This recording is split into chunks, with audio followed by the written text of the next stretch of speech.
Montgomery Clift was one of the most talented and enigmatic actors of Hollywood's golden age.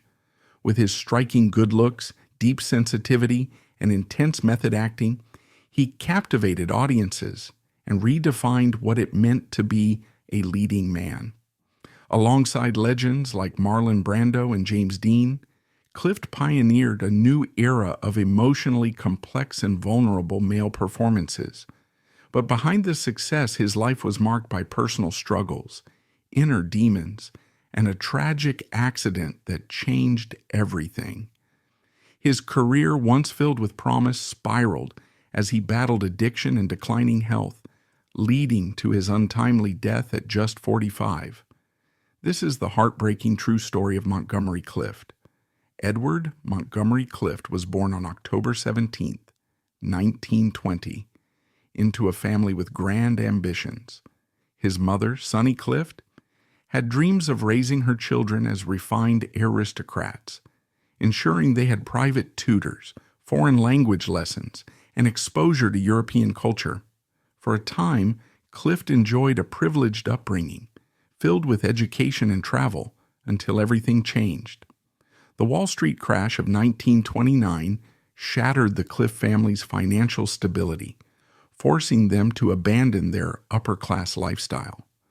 With their wealth gone, they relocated to New York City, where they struggled to rebuild their lives.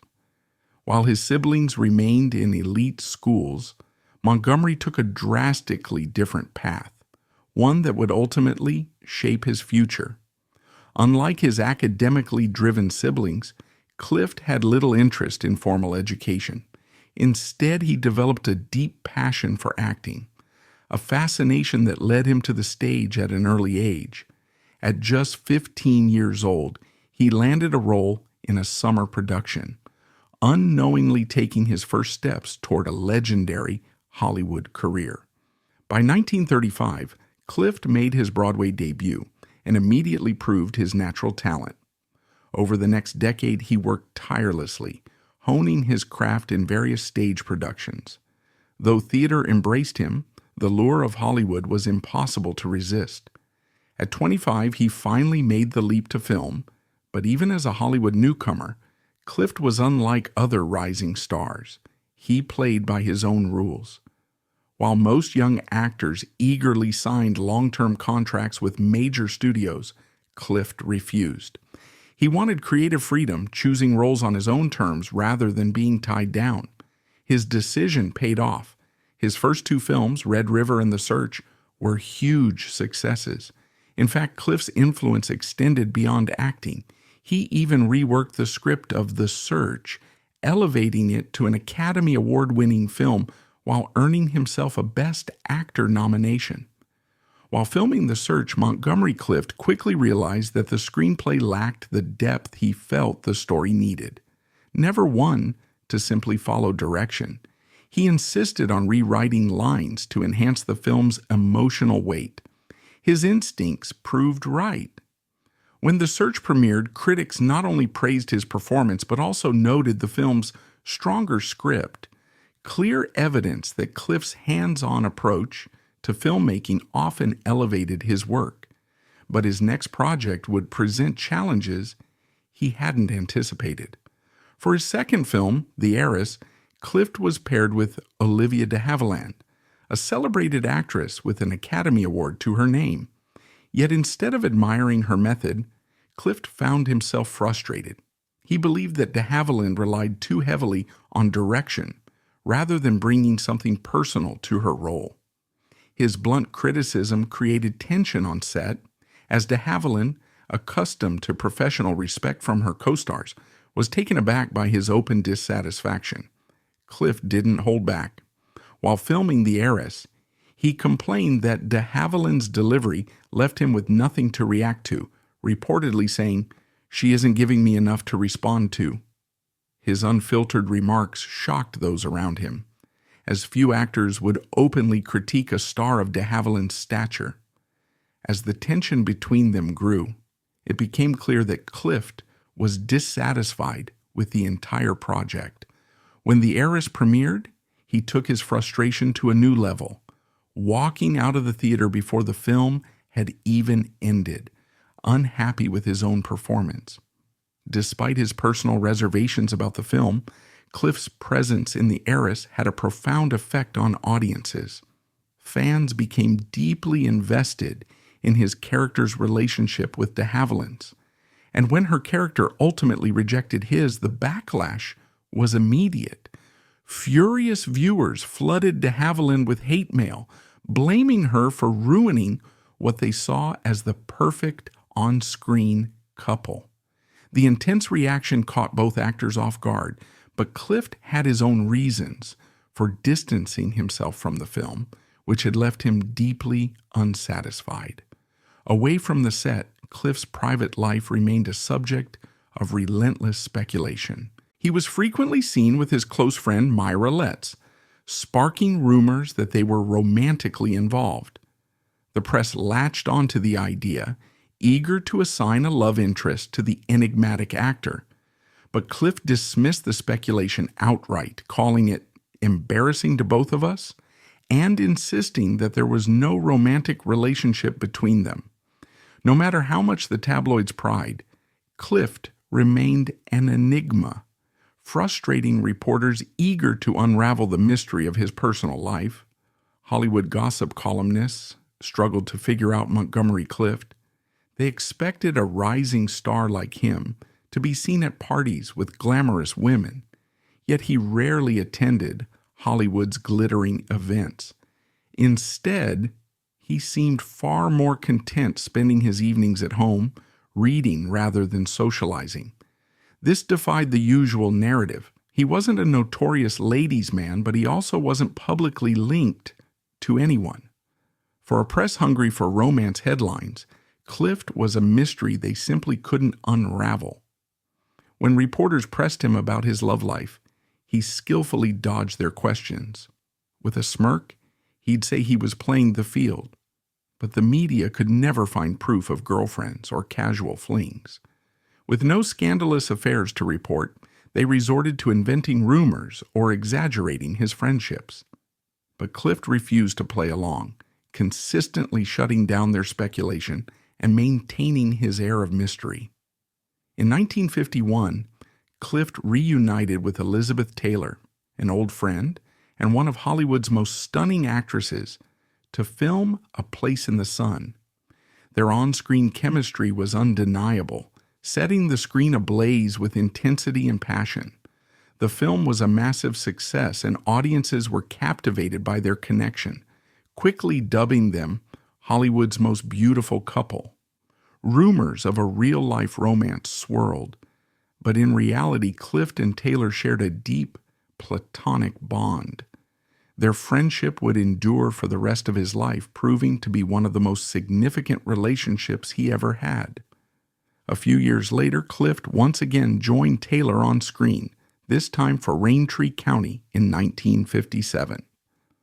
One evening, after leaving a dinner party at Taylor's home, Clift dozed off behind the wheel while driving down a winding road. Within moments, his car collided head-on with a telephone pole in a horrific crash that would change his life forever.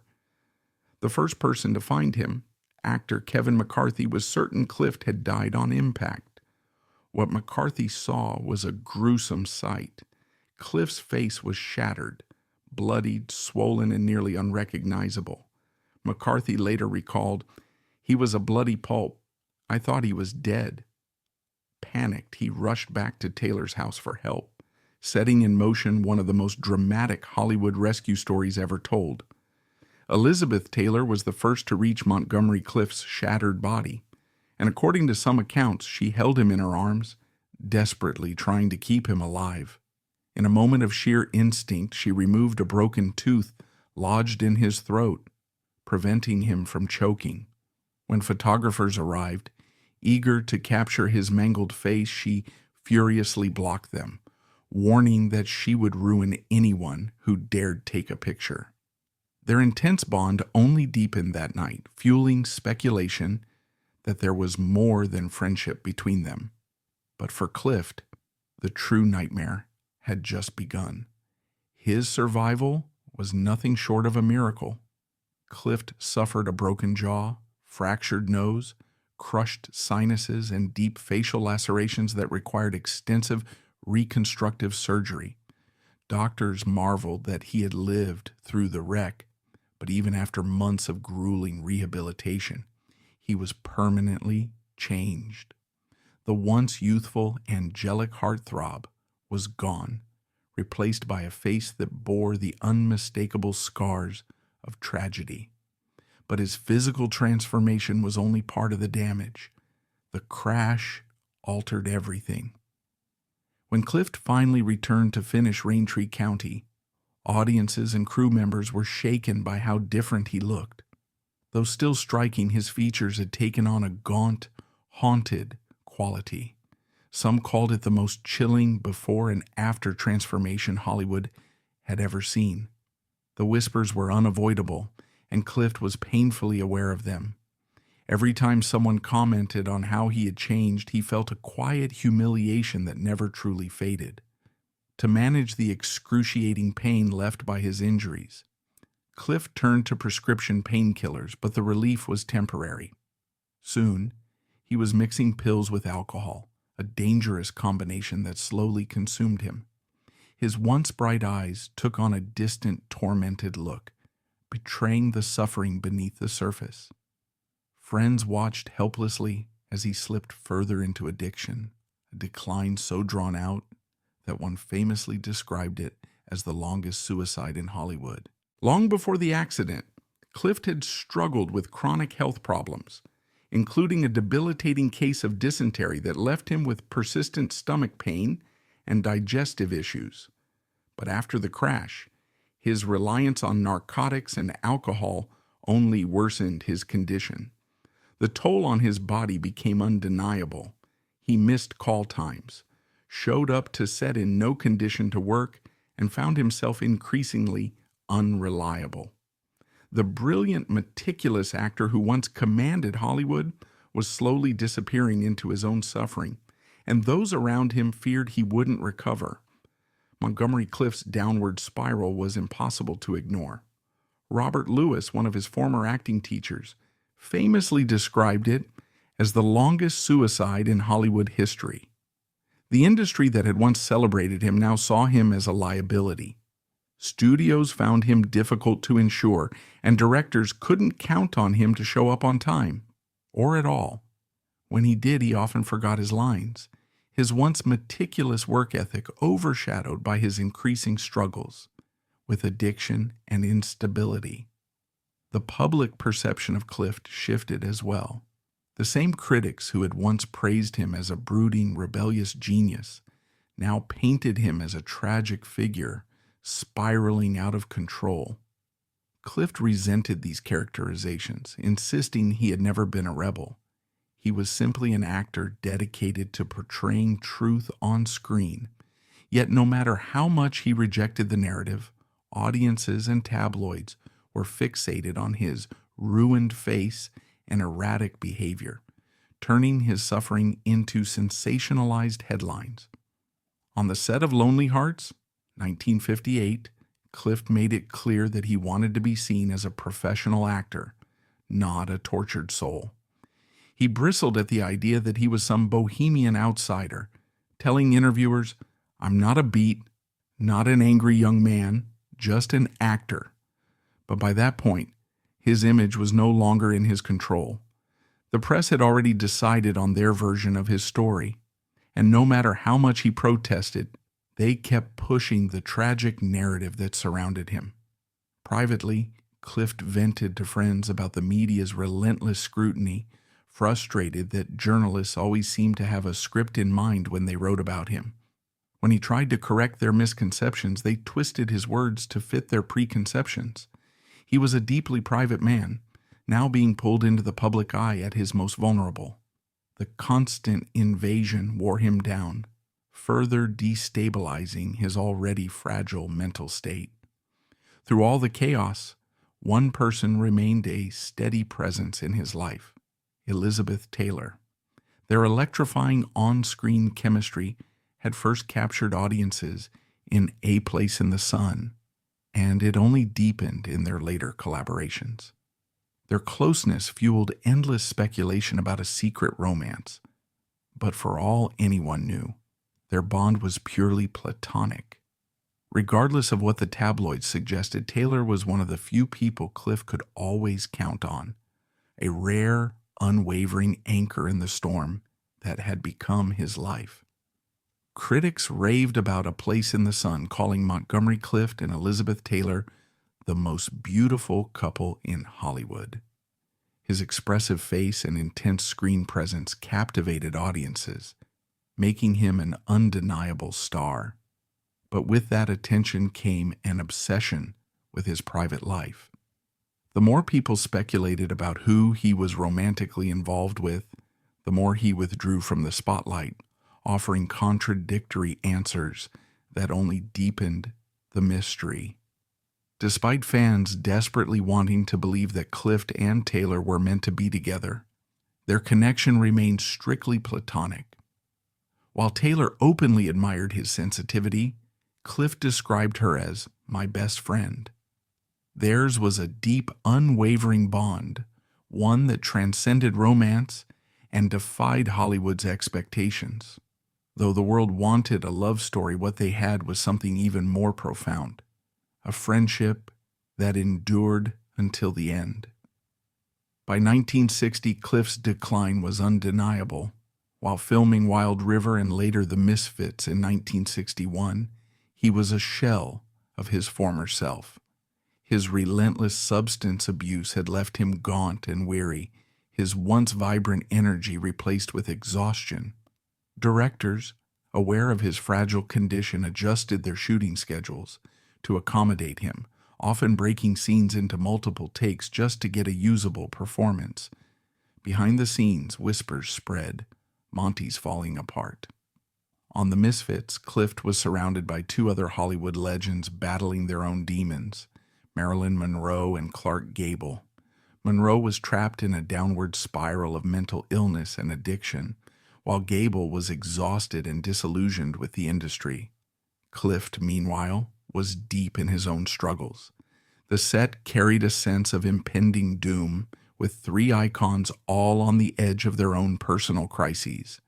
The atmosphere became heavy, almost cursed, foreshadowing the tragedies that would soon follow. Clift's deterioration was impossible to ignore. He struggled to remember lines, frequently needing assistance just to get through a scene. The Misfits became a production riddled with setbacks, with Monroe's and Clift's mental health crises constantly delaying filming. The director had hoped that Clift's presence might bring Monroe some stability, but instead she saw through his fragile exterior and later admitted, "He was worse off than me." The film's sense of foreboding only intensified when, just weeks after filming wrapped, Clark Gable died suddenly of a heart attack, a devastating loss that seemed to mark the end of an era in Hollywood. Shortly after The Misfits wrapped, Marilyn Monroe was admitted to a psychiatric ward, another tragic sign of the emotional toll the film had taken on its stars. Meanwhile, Montgomery Clift's downward spiral only deepened. His role in the film, a character filled with psychological turmoil, felt eerily close to his real-life struggles. Friends and family worried that the lines between his performances and reality were blurring, as though he was pouring his own pain into his work. Many believed that his raw, haunting presence on screen in The Misfits was less of a performance and more of a final cry for help. Beyond his internal struggles, Clift faced real danger on set. During filming, a bull's horn slashed his nose, leaving him bloodied and shaken. In another scene, a lasso burned his hands, adding to the physical toll. Beaten up both mentally and physically, he left the production deeply unsettled, returning to a solitary existence dictated by his dependence on pills and alcohol. As he moved on to new projects, Clift's deterioration became impossible to ignore. He never went anywhere without tiny bottles of medication, constantly mixing them with whiskey just to get through the day. Studios, desperate to work around his addiction, developed coded messages to discreetly communicate his level of intoxication. More often than not, the coded message meant he's not fit to film. His once brilliant career had become a ticking time bomb, and Hollywood was losing patience. Eventually, Universal Studios took drastic action. Fed up with his missed call times, delays, and erratic behavior, they sued him for breach of contract, citing the financial losses caused by his unreliability. Seeing him as uninsurable, the industry turned its back on him. For the next 4 years, Clift couldn't book a single role, sinking deeper into isolation and addiction. In 1966, Elizabeth Taylor, his fiercest and most loyal friend, once again stepped in, determined to give him one last chance. She lobbied for him to join her in Reflections in a Golden Eye, convinced that he could still deliver a powerful performance. The studio initially refused, terrified that his instability would derail the film. In a bold move, Taylor volunteered to cover Clift's insurance with her own salary, forcing the executives to reluctantly agree. It was supposed to be his big comeback, but fate had other plans. Elizabeth Taylor's unwavering loyalty had undoubtedly kept Montgomery Clift's career alive, longer than many thought possible. She wasn't the only one. Katharine Hepburn also fiercely defended him, once threatening a director who treated him unfairly.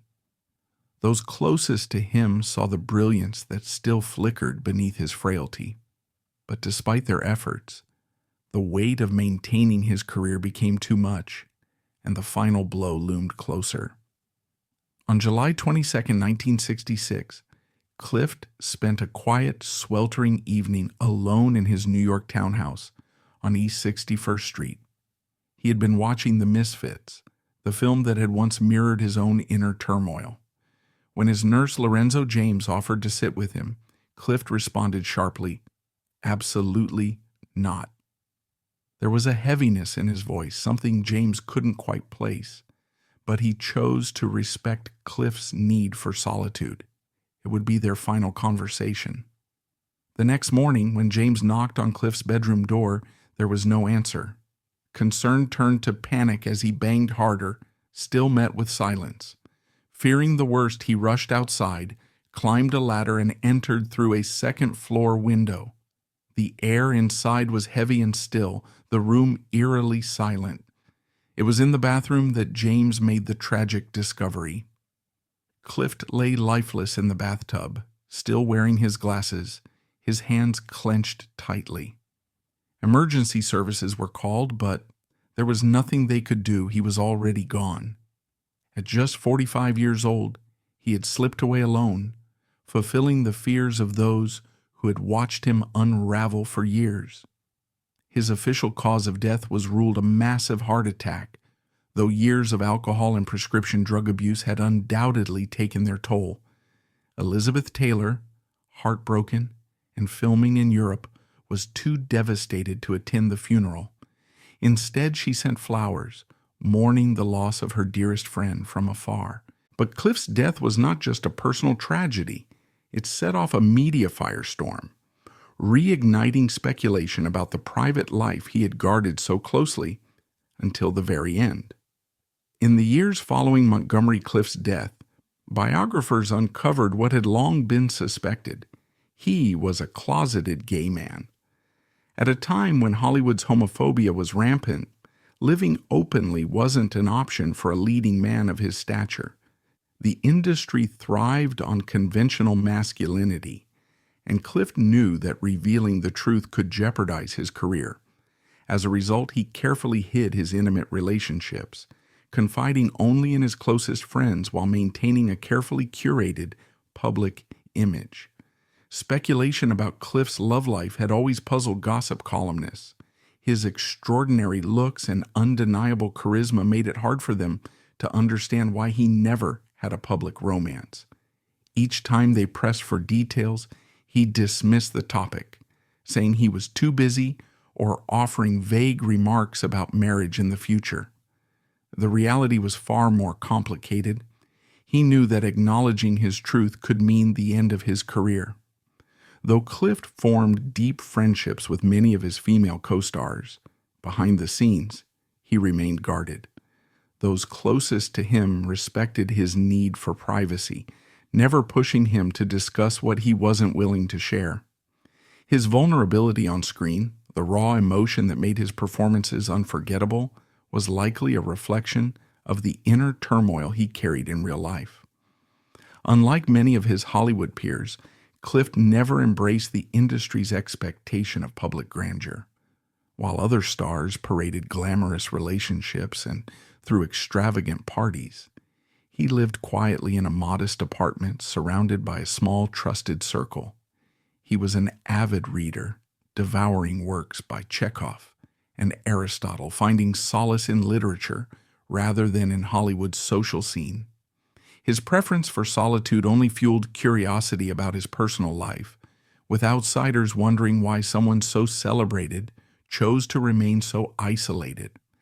After Clift's passing, Elizabeth Taylor became a vocal advocate for gay rights and HIV/AIDS awareness, a cause she later championed until her own death. Many believe her activism was, in part, inspired by her memories of Clift's hidden struggles. She often spoke of him with great affection, calling him a man of deep feelings who never had the acceptance he deserved. Their friendship, one of Hollywood's most enduring bonds, remained a testament to their unwavering loyalty to one another. Montgomery Clift's life was filled with brilliance, tragedy, and immense talent.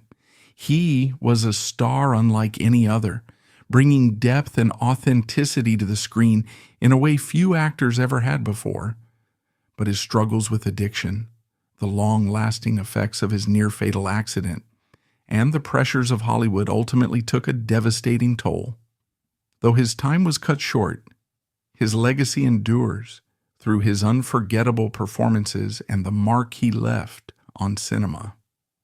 What are your favorite Montgomery Clift films?